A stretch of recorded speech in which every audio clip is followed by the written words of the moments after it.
Welcome to Feminist Frequency Radio. This is the show that asks you to be critical of the media you love. I'm A.C. Lamberty. And I'm Kat Spada, and y'all did come back now, so yeehaw! Sure, I'll take it. Today we are talking about the 1982 musical comedy The Best Little Whorehouse in Texas. Directed by Colin Higgins and adapted from the 1978 Broadway musical, Dolly Parton stars as Miss Mona, the madam of little old bitty pissant country place, and Burt Reynolds stars as Sheriff Ed Earl Dodd, Mona's lover and ally in the fight to keep the whorehouse open after negative attention from a TV presenter with a sexually repressed religious vendetta, played by Dom DeLuise, Charles Durning, and Jim Nabors co-star. Down at the Chicken Ranch, where a lonely girl could have a chance, and a homely boy could find romance at the Chicken Ranch. Stomping, rub, romping, sexy, good fun. Come on down and bring someone. There's good times and trouble and fiery romance at the Best Little Texas Chicken Ranch.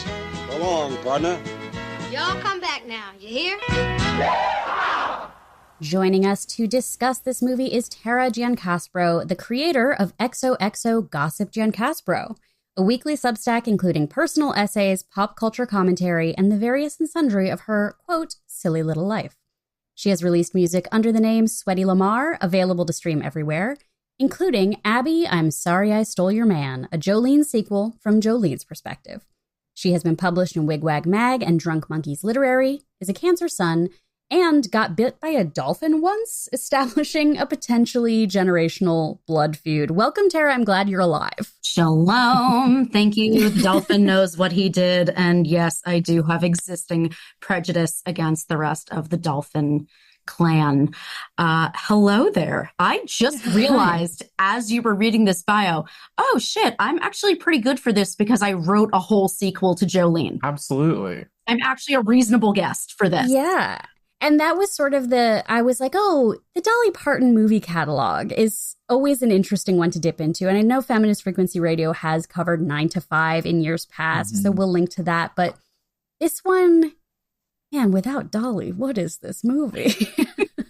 I don't know if this is controversial, but I loved this movie. I was actually, Without Dolly, I think I would still really like it. But she is just kind of like a Broadway musical movie star that we do not have right now. Yeah. This movie is good. I think her songwriting and her charm are just my end of the day takeaways. For sure. Neither of you had seen this before. I've seen this once or twice. Yeah. First viewing for me. Yeah, it's surprising that I have not seen this. I also haven't seen Rhinestone, which is even more surprising because you could say that my two parents biologically would be Sylvester Stallone and Miss Dolly Parton. Look at me. Look at the reference material. So it's quite surprising that I have not seen this, but I rectified that just in time for this podcast. I sure hope that you do see Rhinestone. Now, both of those movies are ones that I saw by renting the DVD from the library. They are not streaming. Yes. Yeah. It was my easiest way to access, which is why I watched the special features for this movie on the DVD that came out in 2004 or whatever. Please dish. Yeah. Yeah. Do you want to kick us off with history? I feel like I watched this movie and could feel that there was a troubled turmoil behind the scenes, yes, in a very 80s way. You know what I mean? I was really kind of shocked by how rich the behind the scenes of this was. And some of it I knew from the deep dive research of reading a single Wikipedia page. And the rest was from watching the behind the scenes making of that was on the DVD.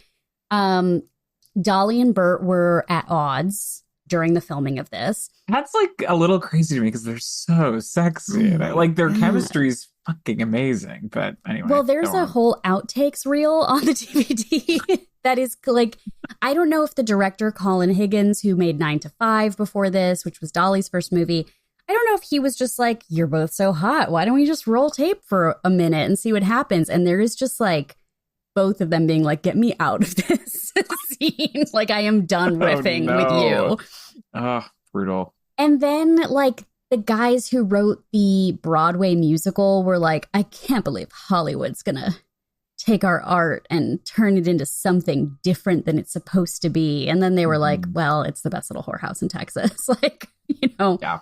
But the making of featurette taught me that this was ultimately based on a true story, which I was surprised by. But there was a cat house in a small town that was operating, and some like flamboyant TV reporter with a big evangelical looking hairdo decided, he was like, oh, surely they're paying off the sheriff. Like there must be some bad business going on. So yeah, this turned into this movie. Wow. A town united in their love for fucking. It's like kind of beautiful to me. I love that.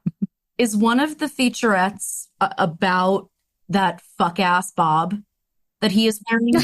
Like the sculpting, the follicular backstory, the So possibly crazy. the follicular homicide. I think most of my notes are Quig in all caps, like the way that Stewie Griffin says "Who whip."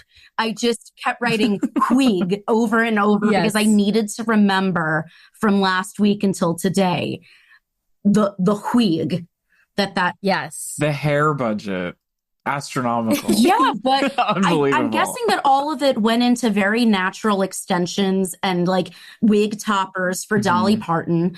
About 15%. And then Dom DeLuise. About 15% of it went towards, Burt Reynolds' mustache conditioning, probably some like egg and beard treatments, some deep, maybe some keratin, who knows. And then they had like 3% left over, and they were like, we are going to put Dom DeLuise in an Edna mode, fuck ass Bob. Shake and go. A silk press on a white Italo man. It looks like it's backwards, like one of those wigs that you could just genuinely spin. Oh my God, that might have been intentional. They might have intentionally said, we're going to put this on an off angle.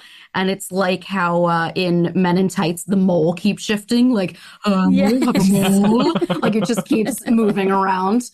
It's very possible that they did that on purpose because and folks, if you've not seen this movie yet, please Google the goddamn wig. You have That's to. That's what got me locked in. I saw it and I was like, I'm here. Yeah. It is giving Julia Roberts in that one, what was it, Mother's Day? And it is like that small wig that I've seen multiple bloggers and Substackers write about. Like it is a totem of doom.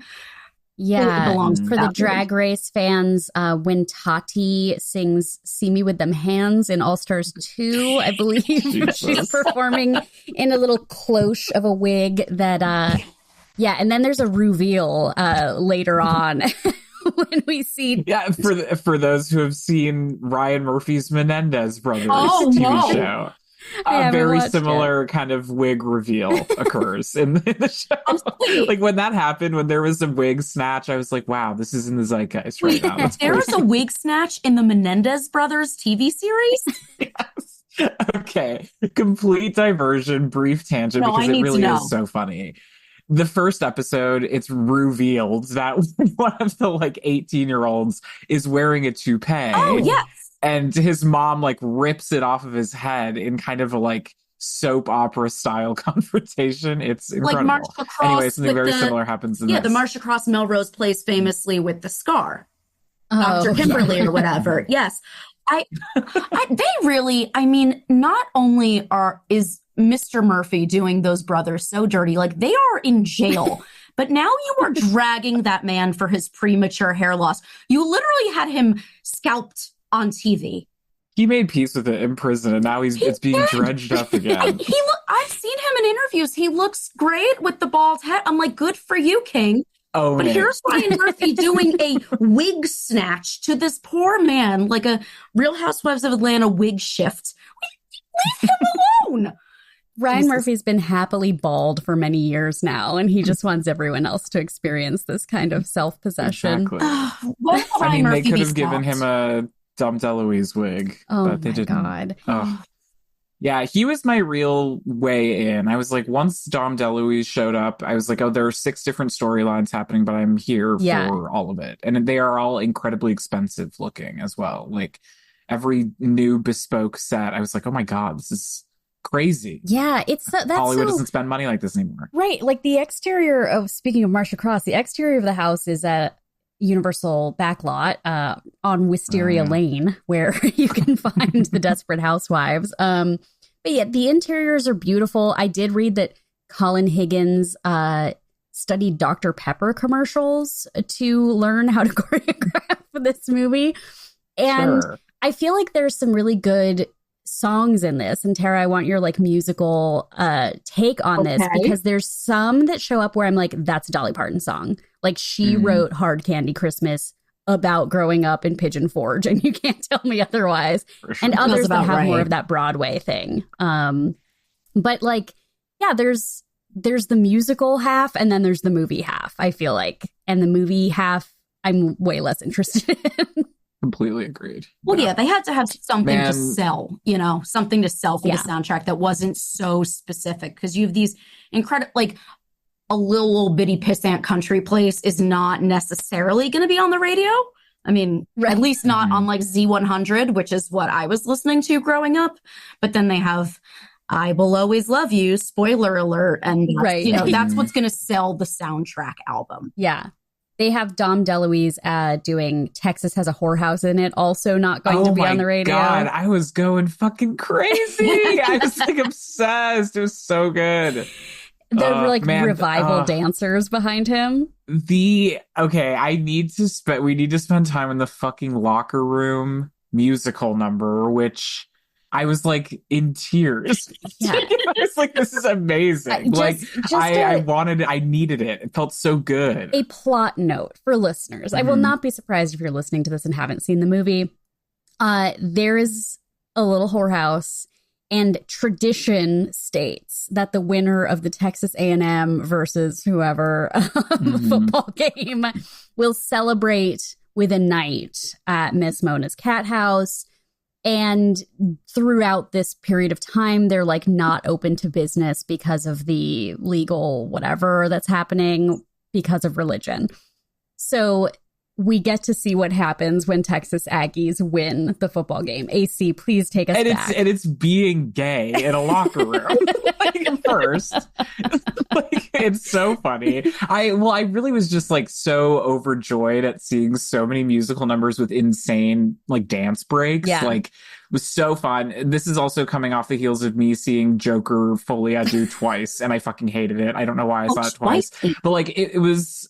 Yeah, I am a masochist. No, I was like going to do a wellness check on you when I saw on Letterboxd that you had logged it twice in a row. Congrats, you have a few. Oh, you can see. I know, true. Like, I have exactly two. And like that is a musical that is very afraid to be a musical. It doesn't invest in its musical numbers. There's no dancing. There's no like, I don't know, the stuff you want from a musical. So seeing this, I was like, oh, thank God. Like, even if the plot gets a little stuffed at the end and the I Will Always Love You moment is like I felt like whiplash. I was like, oh shit, I'm supposed to be feeling something. It still worked, and I still had so much fun, and it felt great. And I love seeing those gay little dancers. In the locker room. Incredibly believable though, because if you're thinking about a football team of gay ass men, who would not, as a football team of gay ass men, want to drive and queen out with Dolly Parton? Exactly. It makes sense in the plot that this is a homoerotic football team. Yeah.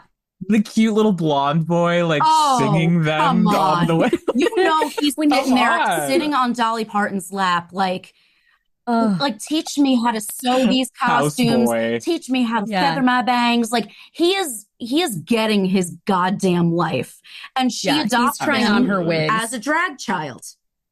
Yeah, and it's the house of Miss Mona. Talk about fan fiction. Let's go. Yes. Oh my God. That's the sequel. Yeah, after they close down the cat house, she opens up a drag bar. That wow, honestly, that would be fucking amazing. Been the sequel. Give it like a birdcage ending. You know, like a politician invades, but then has to be smuggled out and drag. Like I would watch that movie, and Dolly could throw Jolene in there. Maybe Jolene is one of the drag queens, and then she drops her other biggest song in there. Wait. Yeah. Let her cook. Writes a song called Life's a Drag sometimes. Like, you know, it's Dolly. She probably just wakes up and writes like 5 songs down and then like gets her coffee. Oh, yeah. You know? I have heard that, like, I think the anecdote was when they were making 9 to 5 into a musical, like a Broadway musical. And she goes to New York for the meeting and gets in. They have a meeting. The next morning, she comes to meeting number 2. And she's like, okay, well, I wrote the rest of the book for you. So here it is. I just wrote it last night after we had the first meeting, you know. Yeah, she and Bert are beautiful together. Smoking. It's crazy. It really sucks to know that they fucking hated each other. That makes apparently chemistry. Yeah. I know. Apparently he had just broken up with Sally Field or been broken up with, and so he was bummed. Cool. He like in 2016 said she was the love of his life, which like RIP to his actual wife that he was married to for many years. Yes. Wow. And sorry, Lonnie. The what else was there? Yeah, just like people were getting fired left and right. Dolly Parton was like, this was a miserable experience. She said something out of pocket, which was that 9 to 5 was her first lover, sweetly seductive. Whorehouse then was a rapist. So cool. Whoa. Cool take in your book, Man. Dolly Parton. But she did give an interview. I saw in the like press kit that some of her fans were like, how could you play a madam? You're such a wholesome person that we love to be fans of. And she was like, well, life worked out for me. If life hadn't worked out for me, who knows what kind of career I'd have. And I thought that was kind of amazing. But the scene where she and Burt Reynolds are in bed together is so sexy because they do have this ease with each other. Like they are laughing together and teasing each other, and she's Dolly Parton dripping in lace, and she's like, oh my god, she's gorgeous. I bought you these little jockey shorts to try on, and he's like, oh, Dolly, you know, just yeah. It was so interesting too. I was like, they're like, these are grown folks. This is Yes. like a movie for adults. Like, and then I texted Kat. I was like, Glenn Powell in the remake, and then I was like, he's too young, actually. Like something about them being like actual grown adults like made this so much better to me. The weird thing is that Glenn Powell is like 35, but I think we all see him as like 29. Yeah. So literally you give him like 5 years and a mustache, it will probably work, which I would. That's like my dating app settings, 5 years and a mustache. Glenn Powell in 5 years with a mustache is probably what I would write on my Raya profile. Yes. It's like that. Love. I don't fuck with feet. And like no Johnny Depp supporters. And it's like if you fit those 3 things, you can have all of me, any whole, like let's get ready to go. I'm horrified to report that I believe they would put Hugh Jackman in this movie if they made it today. As Dolly? You're so right. Because he was not giving Burt Reynolds. I'm sorry, baby. This was Deadpool and Wolverine. He is not giving Burt Reynolds, but you know they would be like, who's a grizzled guy who loves to sing? Well, I similarly was thinking Pedro Pascal. Yeah. I would enjoy that. And I think he could do it, despite me thinking he's gay, but that's neither here nor there. I think Hugh can play straighter than Pedro Pascal can, and I'm not afraid to say it. I honestly was, I mean, I know Pedro Pascal is gay, but I was like gooped and gagged when he came out as like, no, I'm pretty much fully gay. I was like, bye? Like I fell for it in the way that, you know, the moms who would kind of like sit on top of the washing machine and think about the John Stamos Oikos commercials. Like the way they fell for Pedro Pascal, I also fell for it. I was like, straight. And then I was like, bye. It's incredibly valid though. Yeah. That's his brand for sure. It took me a couple steps to get there. I was like, oh, I have no shot. Okay. All right. Yeah. Do you think this movie could be made today? Not to like ask the annoying question, but like both from content and like musical form. I'm like, there's no way. No, crazy. Like, I mean, first of all, if it was made today, unfortunately, it would be like directed by Harmony Korine, and it would be about a group of girls who are like in a TikTok house, but it's like an OnlyFans house.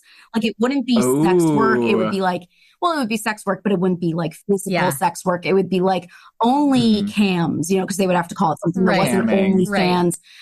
But Yes. I think we are so much more sheltered about sex work now. Like, and this is something that I wanted to actually talk about on this episode. I have for many, many years done fundraising for a group in DC called HIPS, and they are a very pro sex worker resource. They will drive around and hand out condoms to people working on the street and pregnancy tests. They do STD testing. They have showers at their locations and computers. So they really are giving sex workers in the area like tangible resources. And when I tell people that this is my like patron charity that I've been fundraising for years, they all immediately are like, oh, that's interesting. Really? And like also assume that I am a sex worker because I have anything to do with this group. Yeah. And like, this is some people who are like our age, you know, it's not like it's just 65-year-old adults. But yeah, anytime I mention my involvement with HIPS, I get hit with the like, for prostitutes? And I'm like, that's not the word we use anymore. Oh my But God. yeah, I feel like it's weird to say, but like back in the 70s, I guess if you were walking around New York, you would encounter a lot of sex workers. And now it's just not as safe for those folks to be out on the street. They're not represented in a lot of things. You have that movie Honora coming out, and you had like Hustlers. So maybe there's an attempt to tip the scales there. But yeah, I think this movie would be made, but it wouldn't have the same ending of like the girls wouldn't be able to just, well, I guess the same ending in that like they would get shut down, but maybe not the same hopeful ending. It'd be like, and now I'm going to go be a doctor. I'm going to go do this. And if the movie were made today, I would want it to have people who said, no, you know what? I actually really like doing sex work. I like being the fucking dominatrix, or I like taking photos of my boobs in cute lingerie that, you know, Ukrainian guys in the US buy for me. Like I would want it to have that, but I also don't think a lot of actresses would want to play this because they all like want to be taken seriously. Right. Like they would want to take the role if it was more tortured, I think. And this movie's almost too fun to approach the context. Like in places where it is legalized, it's generally in the kind of brothel environment. So there is like a distinction between the kind of more at-risk people who do like work on the street versus who work in an establishment. And then with like today's era of, I mean, I feel like my TikTok algorithm is often showing me people who are like living in places where it's legal, and they're like, oh, let me tell you about my job. And that is really demystifying it, hopefully, because it does seem like there was this sort of like dark lull of just like 25 years of Law and Order SVU or something. But the fact that this is like, there is a scene. So Burt Reynolds goes to the governor and Charles Durning in an Oscar-nominated performance. Random as fuck. Okay. But like, loved his song at first. I was going to say, actually, maybe it's not because he did eat that one number. He did. But, yes, he damn well did. The way he puts his little hat on sideways and then like spins into it, I was like, that's killing me. Delightful. So much fun. And his whole song is about being a politician who loves to sidestep, doesn't ever want to directly answer a question, which I thought was genius. And Burt Reynolds is like, you can't legislate morality. These girls aren't hurting anybody. And, you know, you need to be on the right side of history here. And I was surprised at like that community buy-in a bit. Like the community that the actual whorehouse is in, like everybody is very like, we understand the business model and we all get something out of it. And it is like a part of the community. And I think that's really interesting, especially now that a lot of sex work feels like virtual. And it's kind of insular in that way. A completely different community approach if it were made now, for sure. It's very possible that, you know, back then, and I'm doing air quotes for the listeners, like back then, people in a way did mind their business anymore. Like they minded their business more and also didn't talk about stuff. So that whorehouse was in town was something where, I mean, Dolly very smartly, Mona, contributes a lot to the community. Oh, I bought the boys softball jerseys, you know, I bought all new jerseys. And it is sort of a don't ask, don't tell relationship, which would work much better for those times than I feel it would today. Because even if this small town, and again, here's my concept of the OnlyFans TikTok house kind of thing, you would have like libs of TikTok who's based somewhere else blasting this community who lives in, I don't know, Oregon. Like I'm just picking a random place with her. Yeah. I mean, it doesn't even have, it's like this town was able to keep this secret. And once that news traveled is when it blew up. But now it's very hard to do that in reality. Obviously, the movie, if it was remade, I think would still be a period piece and it wouldn't be a contemporary version of this story. But in the contemporary version of the story, these people would be doxxed and outed immediately because back then people were like, okay, I'm just going to, you know, cover my kid's eyes while I walk past the house. Yeah. And now it would be, you all are groomers and this and that. And it like. Totally. And very identity politics leaning. Yeah. In a current context. Yeah. Well, and the fact that the madam and the sheriff are having an affair would take them down right off the bat. Like, I think that would be the corruption proof that people would be looking for, you know? It is a conflict of interest. I do feel like that has to be stated. But again, I'm like, good for him for betraying what the cop is supposed to do. Good for him for being a cop leader in that way. I'm proud of him and his mustache for doing such. But I will say, it is a conflict of interest. For sure. Well, he's not like the most due process following cop. No. There is a lot of Yosemite Sam style shooting into the air at one point when he like punches a mule or something at the very beginning. But I did love the opening number too, which Jim Neighbors, the deputy, narrates. I was going to say the gay guy kind of like narrating the whole movie. I did really like him, honestly. He was hilarious, and they set up that this has been a backbone of the community ever since like 100 years have passed or whatever. And they show this little montage of like World War I soldiers returning to the cat house. And I love shit like that in musicals. It's like, again, it felt so expensive. You have to build a whole set to shoot all of these dumb little inserts. It's incredible. So funny. There's so much. I mean, this is such a rich movie to watch too. Like, I feel like I could watch a number because I've seen this a couple of times.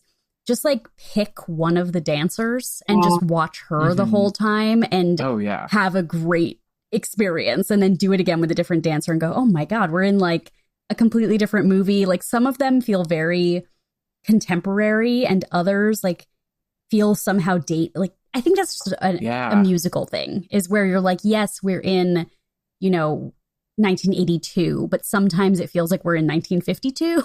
Different dance styles, different dance backgrounds. Who was kind of studying under Jerome Robbins, the like. Also, with the Jim Neighbors character, I feel like, again, if we were to do a modern version of this, we would have to make it a period piece to make sense of morality of the time. Right. I feel like the Jim Neighbors character, and obviously this would not be feasible now, but like Leslie Jordan.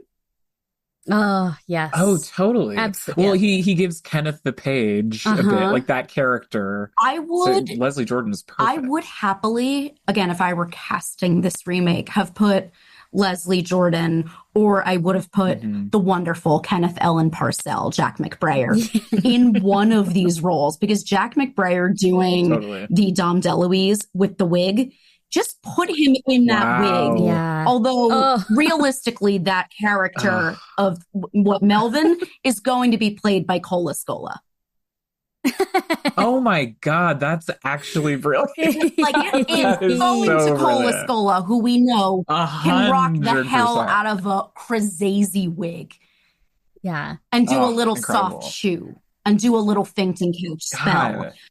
I have been seeing stuff lately where I'm like, oh, this is actually something I would want to see a reboot of. I Yeah. feel like I got really exhausted with reboot, like existing IP kind of stuff. But like, I think this could be a fun remake. I think there's some George Romero, like old, like Halloween spooky stuff that could be cool now. But my caveat for all of them is don't let Ryan Murphy touch that. Well, I think that sure. this, like, if you were going to try to place this story with this tone today, this is a weird blending of like morality, whatever, but like it would be a drag bar. It'd be like there's a small town in a state with drag bands or something. Yeah. And there's a drag bar, like a gay club, a thing that somebody could go on TV and get on Fox News and have their vendetta, but it's like been a place of support for the community, and like they've helped out people after natural disasters. Like it would be this, I think you could have the like, we're all getting, you know, behind this literally group. Reminds me of Twisters of this year. Like the kind of political tone the YouTube, of it. the YouTubers with a heart of gold. DE&I YouTube gang. I would love to see Absolutely. a drag performance of Twisters. Like somebody's doing this and they're calling it like Twister Sisters. And it's they're doing like the Tyler Owens in like, you know, drag king, butch drag. Which, and again, I would pay to see this. Also, I would want Katie O'Brien involved in any iteration. Yeah. Because absolutely. Mommy, sorry. But I like your idea of the drag bar. Obviously, I would want a lot of our popular drag queens in it. Like you. Yeah. But then also it risks becoming We're Here, the HBO show. Because I was like, it's very much put that. the drag queen in it. I was like, oh, wait.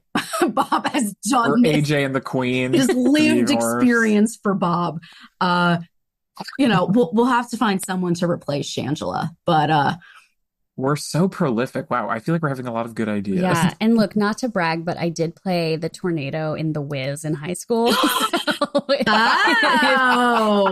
If Twister's Sisters is looking for someone to play the triangulating satellites owned by Anthony Ross. I would love to see you in this. Yes. That's amazing. I want to play the like colleague who's going to be Superman. The second most boring character after Daisy Edgar Jones. Absolutely. His name is literally just White. No.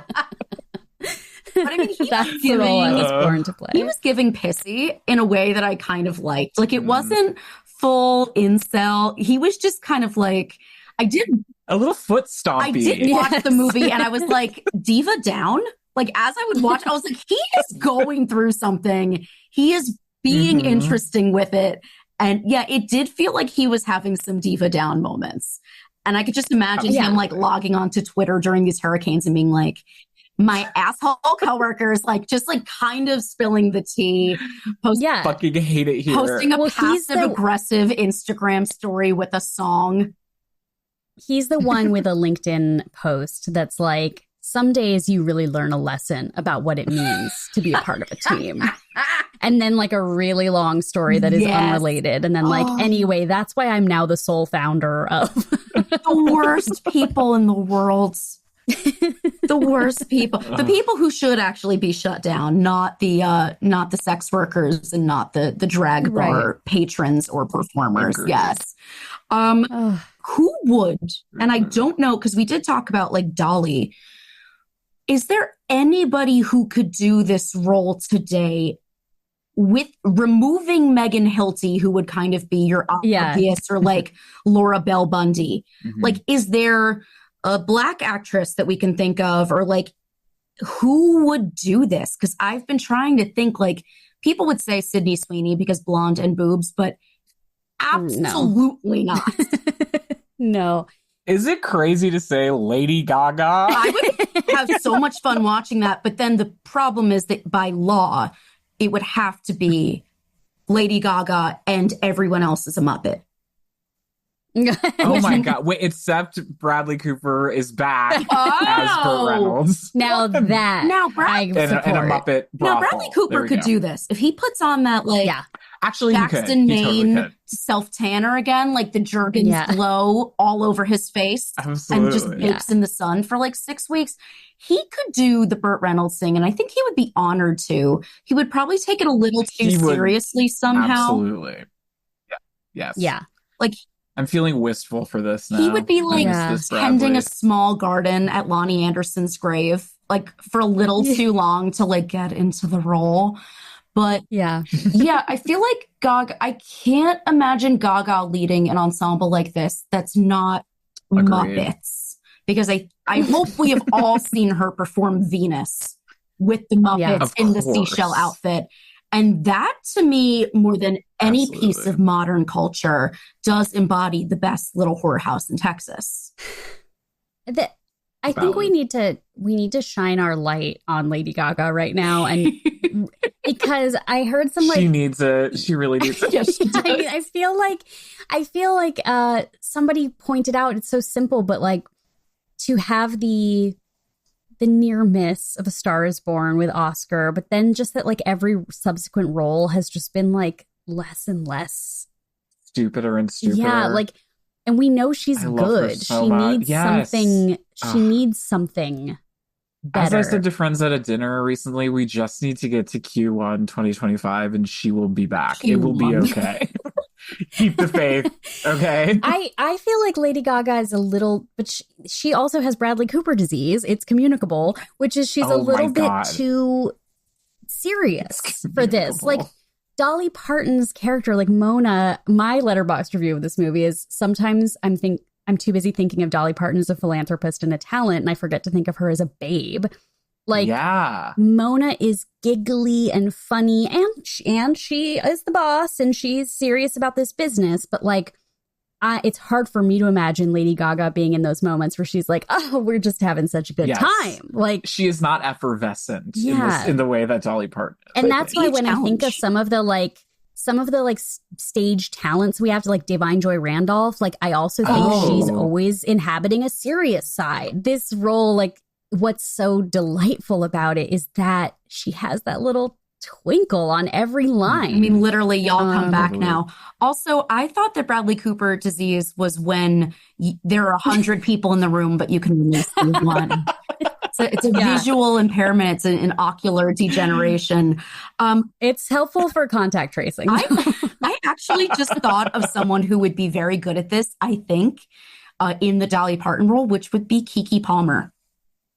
Oh yes. Shit. Yes.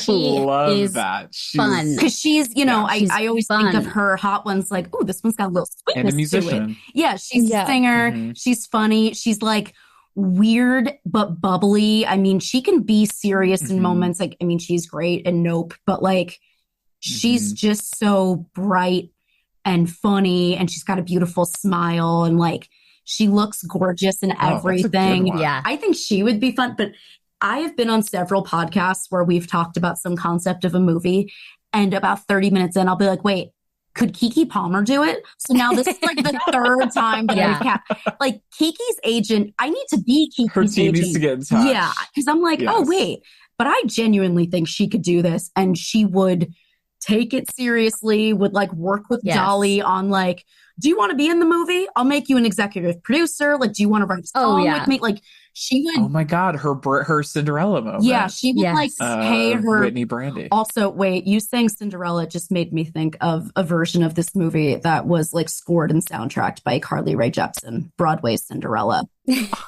Bro. Oh my God. Bro, holy shit. We need to, if there are any angel investors talk about hit us up. Talk about future business leaders of America. Like, let's get Carly to do the little score. Also, fuck it, let Carly audition and give her a callback for the actual role, because Carly is so buoyant and like cute. I would let Carly be my madam. I would pay her my like. She featured whorehouse woman #1. She's. I'd give her that. I would let her again. I would let her do anything. I've seen her act in the Beach House video. I trust her. She could give you a line or two. I trust her. I trust her with my Period. life, that woman. And she loves a spangly outfit, so you would be set. Also, Very true. did you guys notice that this is like the first and only time probably in our lives that we've seen Dolly Parton's arms? Oh, It yeah. stopped me in my tracks watching this movie. She wears a black dress at one point, and it's a beautiful like with low just a little cut strap. with like a little something across the arm, but it's like a thin draped thing. It's not like a sleeve. And I was like, that's Dolly Parton's arm. Well, you know the rumor Yes, that I she's do. covered in tattoos and that I've she... never heard that before. Oh, That's crazy. yeah. I'm regurgitating a lot of like half-baked I love rumors that. here, but like I've heard bits and pieces of like, oh, she had some of them to cover some scarring, perhaps from some cosmetic surgeries, but then she kept kind of getting them. I've heard it's a lot of butterflies. And there's a line when she's like talking about Miss Mona's no rules to all the girls. And she says no tattoos, and there's like a little wink on it. And I was like, was she already starting to get inked at this point? I have no idea, but I had the same exact reaction to that specific line because I know what you're talking about.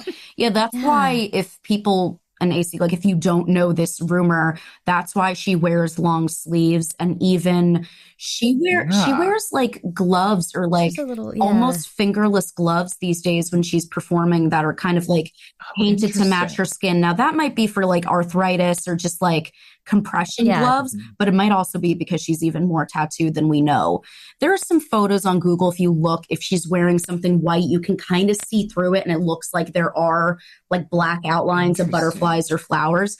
But the thing I was most scandalized by in this movie was that I saw Dolly Parton's bare arm because I don't think I've ever seen it.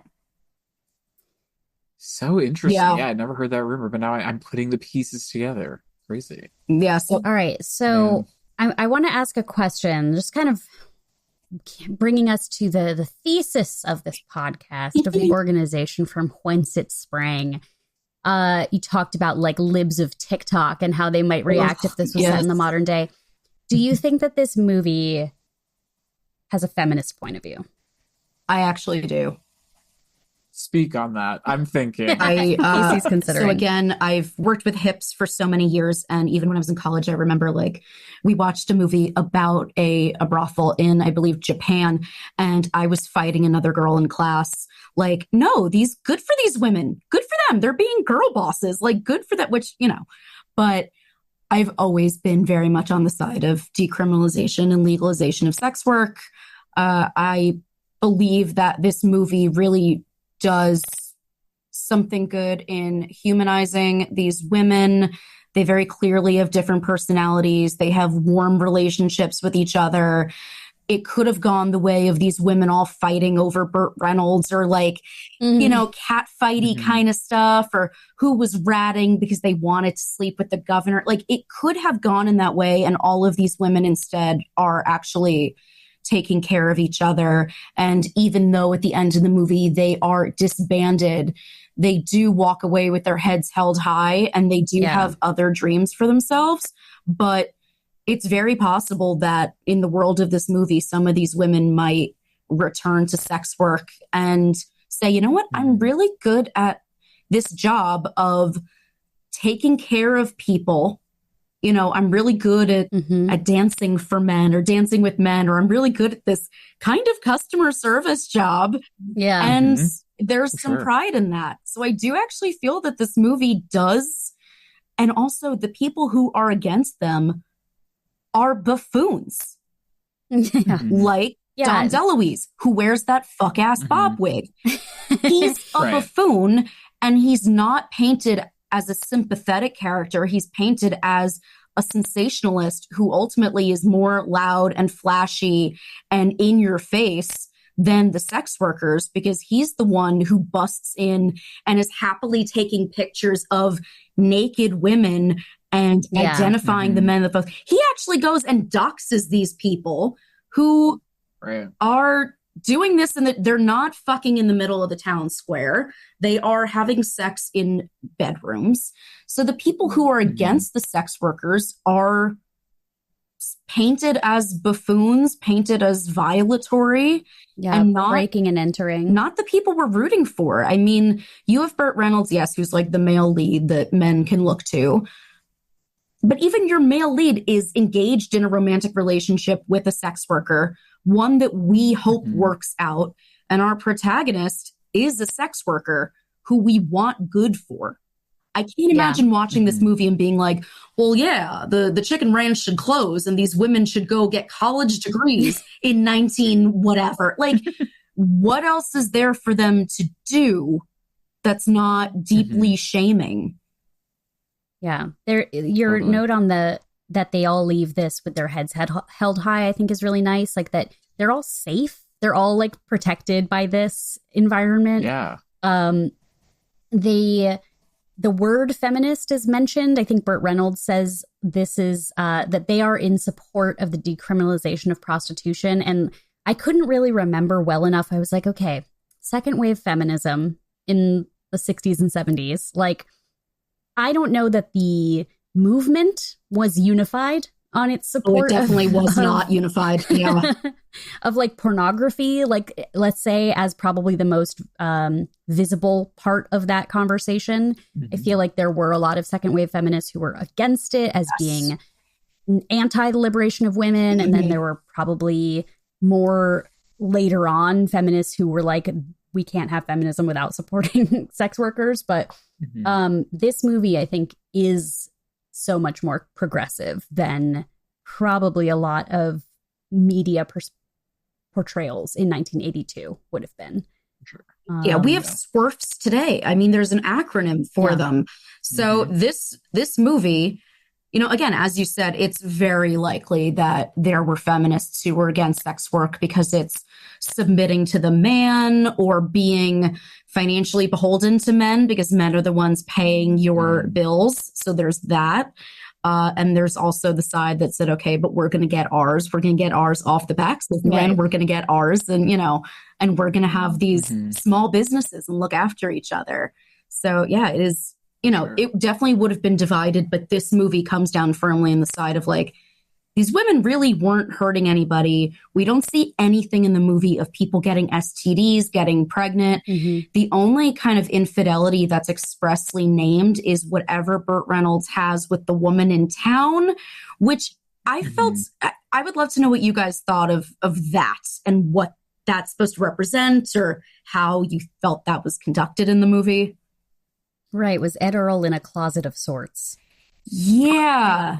And like, did that woman know? And how are we supposed to feel? How are we supposed to feel about Mona knowing that this woman is also around? Because that to me was a little unclear. To me, that like really only worked towards like the audience and Mona feeling like she is not deserving of a real relationship because she's a sex worker engaged in that, which I think is like very tropey and to be expected of this kind of narrative, to be honest, like studio feature in the early 80s, like for sure. But even that I felt was like relatively inoffensive to what could have been done. Like you said, like I was also surprised there wasn't any element of like competition between the women and Burt Reynolds or anything. Like that really wasn't even a focal point at all. So I do think there's a little bit of like a hooker with a heart of gold who gets the guy and gets to kind of leave the business or whatever. But I still even felt like that was a bit incidental, you know? Yeah.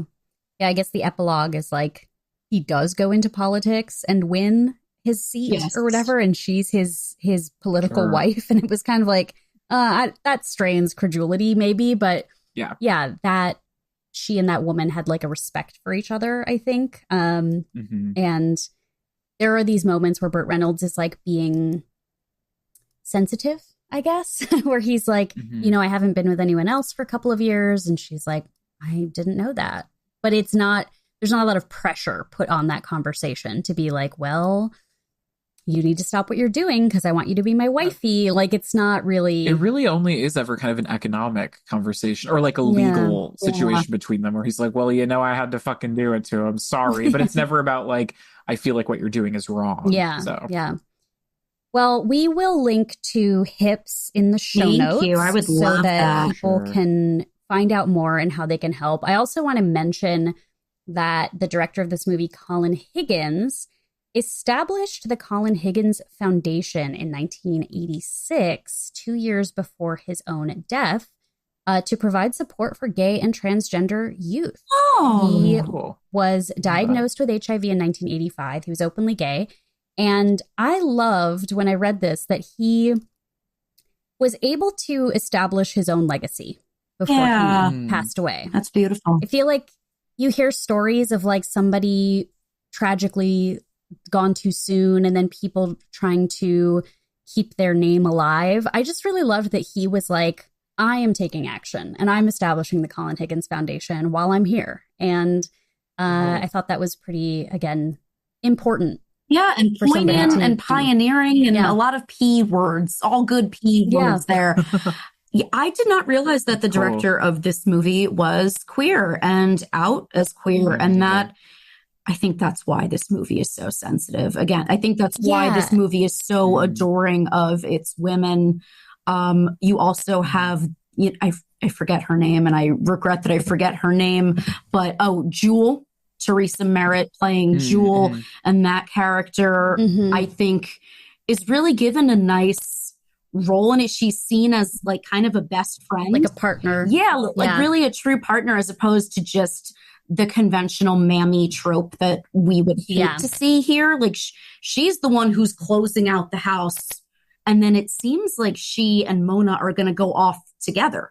Originally. Yeah, that's their plan. Yeah. Which is really cool that they're like, okay, we're going to find something else to do, like start a bar or start a dance studio. I don't know, whatever they would have done.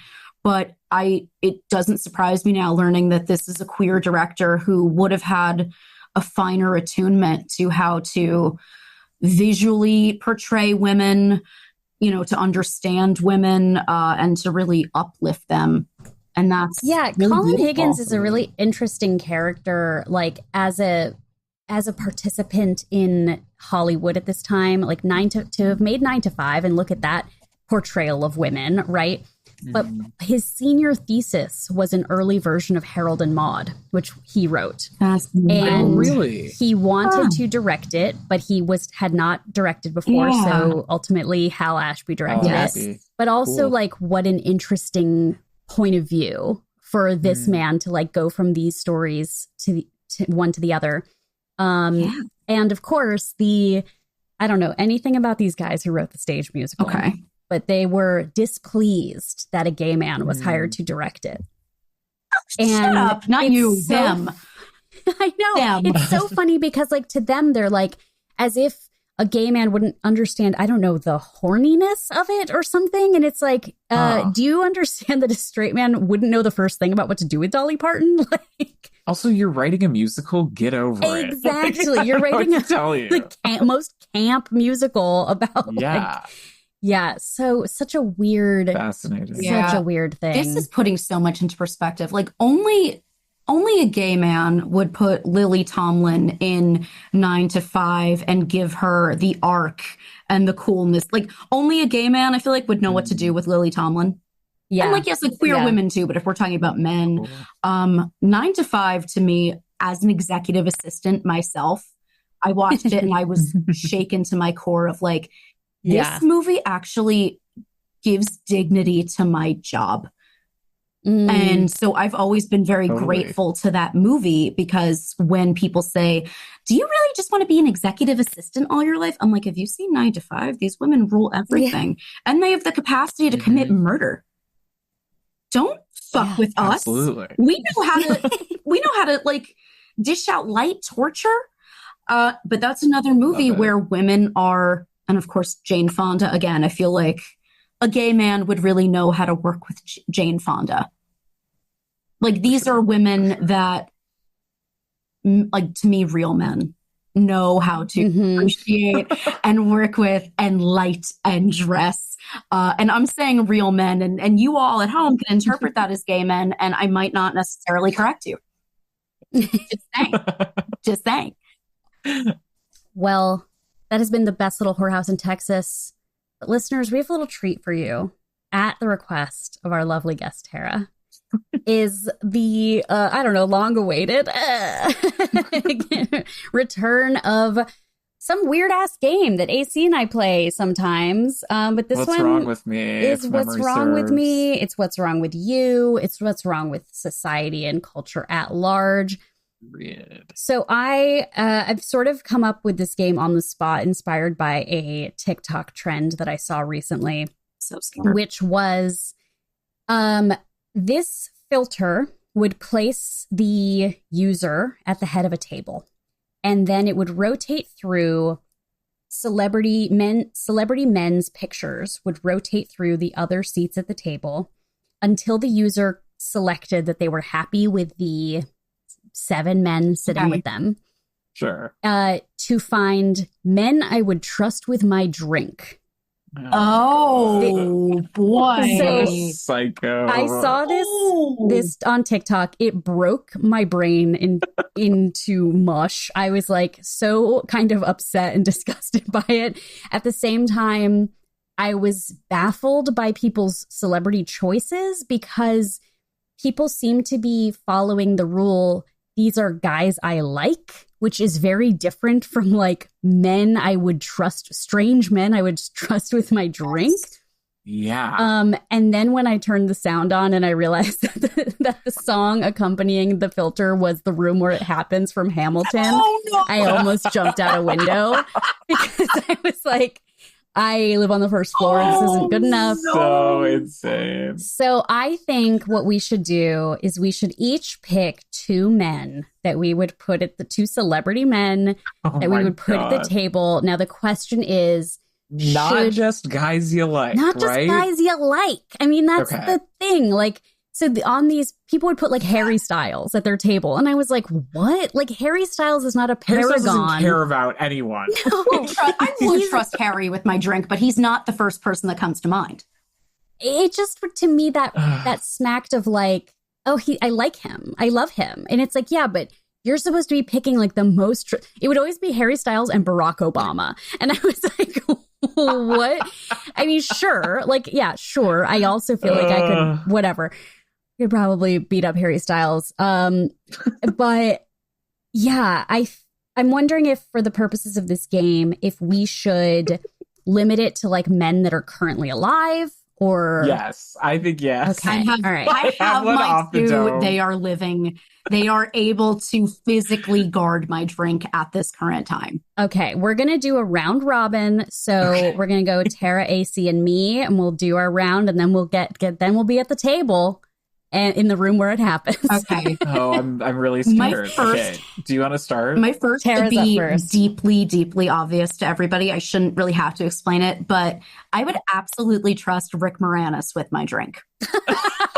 That's a great one. I don't have to explain it. Yes, he's strong It's things, really good. but yes, he's not pouring roofies in my drink. Honey, your drink is safe. I feel like this is like just another shade of the hear me out trend also. Completely. Okay, Rick Moranis, welcome to the table. Welcome to the AC. resistance. I'm choosing someone that people are calling this generation's Rick Moranis, which is Gabriel LaBelle, Sammy Fablemans from the Fablemans. That's nice. Twerp ass motherfucker. He's very earnest. I trust him implicitly. He seems lovely. Yeah, he does. Yeah. Okay. Kat. Okay, I do have my 2. First up will be my earnest pick is Andrew Garfield. Yeah. I have been Loving him lately, loving not gonna lie. the We Live in Time press tour. I love a man talking about grief and losing his mother. Yeah. He has spoken on several like podcasts and talk shows in such a beautiful way. But I also worked at Sony when he was Spider-Man, and the other assistants would all go stand by the gym door when he was being personally trained Oh, to God. be Spider-Man. And he just had this long neck and this little puppy dog expression. And I love that that's You know? her type. Long neck boys for Kat. kind of, it's not my type. Yeah. Long necks. And I like a nice chin. What can I say? He was So first half of the table, we have Rick Moranis. We have Gabrielle, what's his name? Gabriel. I literally Lavelle? just call him Sammy Fableman. Sammy Fableman. And Andy Garfield. Tara. Mr. Andy Garfield and I did not match on Raya, but I did get to swipe right on him, and it was exciting. That's major. I was it was an honor just to be nominated, by being one of them. My second choice is Mr. Jeremy Strong, and I will tell you why. Oh. Jeremy, yeah. Okay, AC clearly biggest celebrity clearly crush. knows what I'm talking about here. But Jeremy Strong is, as far as we know, a straight man, but also I would allow him to be considered a real man. Because if you look at Jeremy, he is someone who would put Lily Tomlin in a starring role. Also, she should play his mother in something. I would like to see that little duo. But, if you Google any cantina actress that we all love, there is inevitably a pap shot with Jeremy just off in some kind of 2006 fuck ass beanie and a cardigan, all in brown, because Jeremy is always in brown. But Jessica Chastain, Jeremy is hanging out getting coffee with her. Anne Hathaway, he's calling her Annie in interviews. There are photos of him leaning over playing with Matilda Williams Ledger, because Jeremy basically moved in to Michelle's house when Heath Ledger died and was just Uncle Jeremy. And Michelle deadass made me cry in an interview because she's like, Jeremy only wears really fine garments. He only wears really I guess he's wearing a lot of Brunello Cucinelli kind of stuff. And she's like, and Matilda would just be crawling all over him and pulling his beautiful sweaters. And I would feel so, embarrassed that his beautiful clothes were being ruined. And he just didn't care because he had to be Uncle Jeremy to a young grieving girl. And I'm like, that's my fucking king right there. It's my fucking king. Jeremy Strong forever. Jezza forever, strong high rise. I would let that man make my drink and turn my back, confidently knowing that nothing was going in my drink but cranberry juice, because I don't drink. There's a pretty good 3-second scene of him bottoming for a man in The Apprentice. So if that's something you're in the market for, go see it. He's quite good, man. Again, real man. What did I say? Yeah. Exactly. Thank you. Period. AC, I know he would have been on your list too. I'm trying to divorce wanting to fuck from this, but my next answer is Alfred Molina. Beautiful choice. Wow, the Spider-Man hive is strong. Truly. Just seems like a chiller. Yeah. If anything else. Sorry, also a griever. Also has a really compelling story of heartbreak, We are not well. No. I don't think. Anyway, okay, who's yours, Kat? Well, finally, I'm pulling from our Macho of the Week rotation from when we did our Machos Fully Loaded season. And ultimately, I really do think this is the number one on my list is Coleman Domingo. Oh my God. Oh, yeah. I feel like if he's somebody who... Oh my God, he's everything. He doesn't know me, but he sees someone eyeballing my drink from across the bar, and he goes and talks to the bartender and he talks to the bouncer. Yes. By the time I've gotten back from the bathroom, and he's like, let me tell you something. Yeah. I'm going to pretend to be your uncle because there was somebody, he's got that protector energy. And also just kind of I see a beautiful soul. Oh, yeah. I'm sorry. I do. Hey, I see a beautiful soul. I like it. What can I say? A beautiful soul and a flared pants. I would trust him with my drink. No question. Yeah, that's a good man, Savannah. That's a good man. Yeah. We like him. Well, I think we did a good job with, having things wrong with us in this game. Gabriel Lavelle, you're on notice, bitch. You have a lot to live up to. Yeah. Wait, I have one last question about this game because he was going to go on my list, but now I'm curious as to what you guys think. I think he would be safe with the drink. What do you think about Glenn Powell? Would you trust him with your drink? I would not, just because I'm like, he's not paying attention. Okay, that's fair. So no. That's fair. Yeah. I feel like If he was obsessed with me, maybe, but otherwise, no. yeah, I think I'd be like, oh, can you watch this? And then He'd be like, yeah, for sure. then he'd And stop to then pet you someone's get dog. Oh, And yeah. yeah. Exactly. I get that. Okay, that makes sense. But I love that in theory. No hard feelings to him. In no. theory, if he was like holding the drink, we trust him to at least have it in hand with like a lid over it. Okay, that makes me But feel good.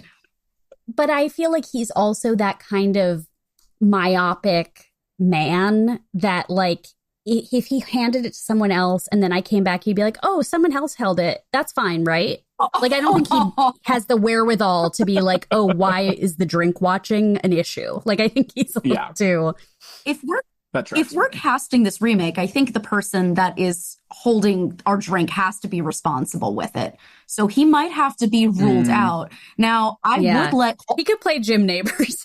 Yes, I might let Coleman Domingo play the Burt Reynolds role. Oh, that's... Oh, shit. I don't know. That's do we sexy. get like... That's Wait, sexy. that's Do we doing get like something for Audra me. McDonald as like an age appropriate co-lead? Like maybe, maybe we do a little something, but I kind of want the person who's playing That's in the remake. really working for me. I'm not gonna lie. No, he would kill that. He would absolutely. Oh, damn. Oh, he's already got the mustache. He's got the mustache. I've seen him with a mustache. It looks great on him. Yeah. Done. God.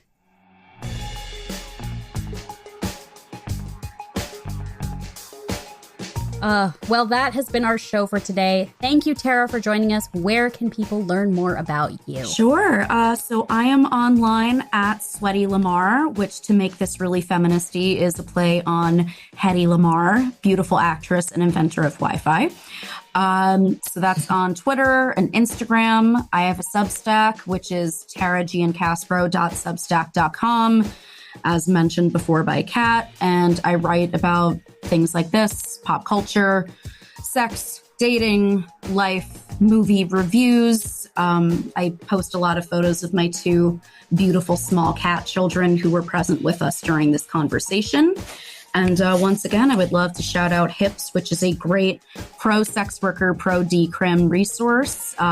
If this is a topic near and dear to your heart, they really put your money towards tangible assistance for people on the streets in DC, and they really are a harm reduction-oriented group. And I was very excited to cover this movie today because I knew that I could shout them out here. So thank you guys for letting me do that. Nice. Thank you, Tara. I'm A.C. Lamberty. You can find me at A.C. Lamberty on Instagram and Letterboxd. I'm Kat Spada, and you can find me at cat_EX_Machina on Twitter and Letterboxd. And be sure to follow Feminist Frequency on all the platforms at FemFreak. If you are a Patreon subscriber, be sure to stick around for the bonus episode. And all of these links will be in the show notes also, so you can find out more about us and Tara and all of this good work. If you like this show, please help other people find it by sharing, subscribing, rating, and commenting on your favorite podcast app. Thanks so much for listening. Bye. Howdy. Nope, that's hello. Y'all come back now, you hear? Y'all come back now. Very Here. I should have written that into the script. Fuck.